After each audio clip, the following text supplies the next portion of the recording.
Hi, this is Elizabeth. Welcome to my channel. Today, I'd like to take you on a little journey with me. The journey to GLP-1s. What are those? I know you've heard of them. Supposedly they're magic shots that help you lose weight or control your diabetes. Well, before we get to that part, I'd like to talk about my journey, how I got to that part. I have been a round person my entire life. It didn't matter what I ate. It didn't matter how much I exercised. I was round. I wasn't always fat, but I was round. My dad, similar. My mom varied.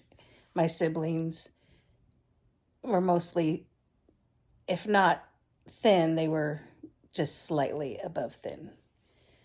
So I know there's a lot of people who don't believe it. They think that everyone who's fat or round eats all the time.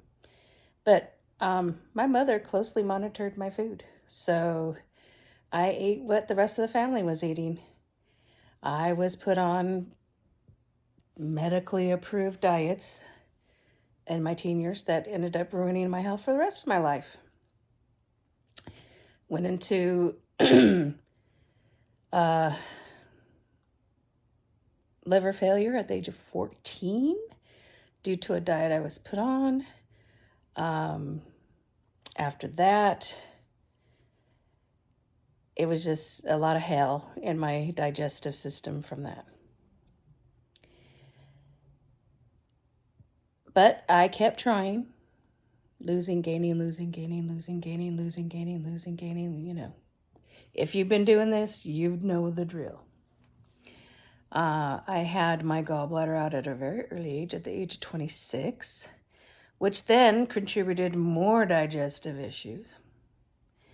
I did become more sedentary, as you tend to when you start working full time and the other things of life come along.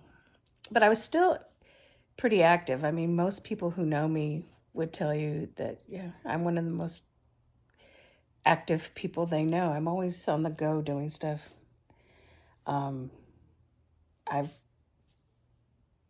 done training for marathons.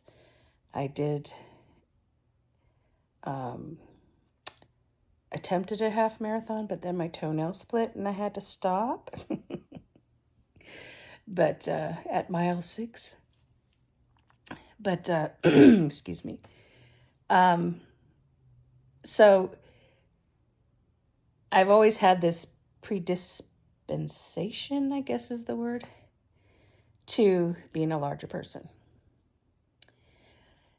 And to be honest, most of the time it doesn't bother me, or didn't bother me, because I was living my life and enjoying it for the most part. I mean, there were times like when you're trying to buy something and can't find clothes that you like, or, that kind of stuff. But as a person, I didn't dislike myself. I didn't hate myself and all that stuff. So, but I had to become concerned about it when I was diagnosed with diabetes, type 2, about 11 years ago. And I was 48. I was able to lose, and I will admit I had gotten very large at that point due to depression and stress. I was also working overnight hours, and I went back to college, and I was doing that during the day and overnight. So that time, then I was eating, not a lot, but I was eating a lot of fast food because, I'd get it on the way to class, get something out of the machine, that kind of thing. And I became addicted to Mountain Dew, like severely. And I swear that's where a lot of that weight came from, because I drink so much of it. I couldn't even tell you how much I drink. Thankfully, I stopped that habit. I would still occasionally drink one, but not like I was when I was working full-time and going to school full-time. That was just, woo. So 48 years old, diagnosed type 2. And I was able to lose a significant amount of weight. And that was over a 5-year period. And then plateau. My A1C was, it would waver between 6 and 8 during that time. And then slowly, the A1C started creeping up. I was maintaining my weight. I was gaining and losing the same 5 pounds over and over and over and over. And it did not matter what I ate. My glucose numbers would be crazy. And there was no rhyme or reason to it. Finally, my doctor recommended Ozempic in January of 2024. My insurance, I was in the midst of changing over insurance, and somehow my requests got jumbled up in that mess. And so it was denied by one, but it wasn't the one that I needed to have it approved. And then the other one said they, never got it. And then it was just a big mess. Took a while. So anyway, by June of 2024, my A1C was 11. And I was afraid to even eat anything because I was like, oh my God, everything I ate, it seemed spike, and I was just at a loss. So finally got approved for Ozempic. I got approved, picked up the medication, but I was going on a very long trip out of the country, and I didn't want to take it with me, and I wasn't sure how I would react to it, blah, blah, blah.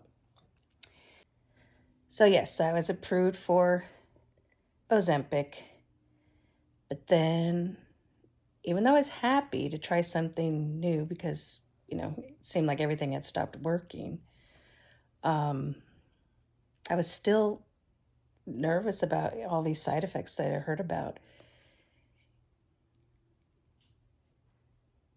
And it was kind of frightening, to be honest. But I feel like I really had no choice at that point. I was miserable inside. I could feel,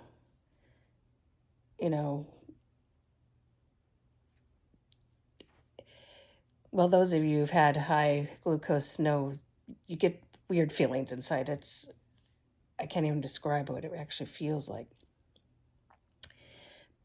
For me, I guess the only way I could say it feels like I'm nervous inside, but it feels like my blood is like running through like this, like I could feel it. It's a weird feeling to me. That's the only way I could, and it feels that way through my entire body. So, and then, I would break out into sweats uncontrollably if you have a low, and sometimes when you have a high, it does the same thing. This is a mess. So I had to try something. And I had a little bit of guilt thinking, why couldn't I do this on my own? Because, you always hear the comments from the outside world. But then I remembered my dad's endocrinologist had told him when he became type 2 when he was 58. And she told him when he was saying, I'm sorry, I'm trying everything. And then, his numbers weren't going down as much as he had hoped they would. Excuse me. And she said, sometimes your body just doesn't work right. It's not your fault you become diabetic. And she started to give the scientific reasons why you become or how you can become. And she said, diet and exercise and medications can work, and then they can stop. And I'm so glad that I heard her say that to him, because in my times of my worst frustrations or feeling guilty and thinking, oh, it's all my fault, I remember that, and I'm like, no, you are doing the best you can. Am I perfect? No. And nobody is, so please, no comments that you are. I don't want to hear it. Anyway, so that is what brought me to start the GLP-1s.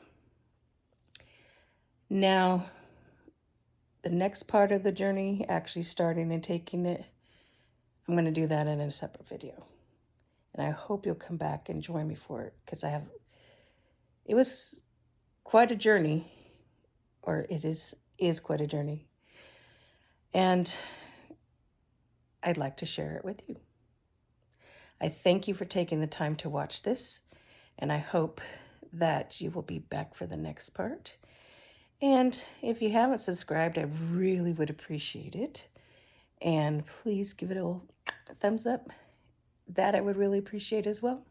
And comment too. But,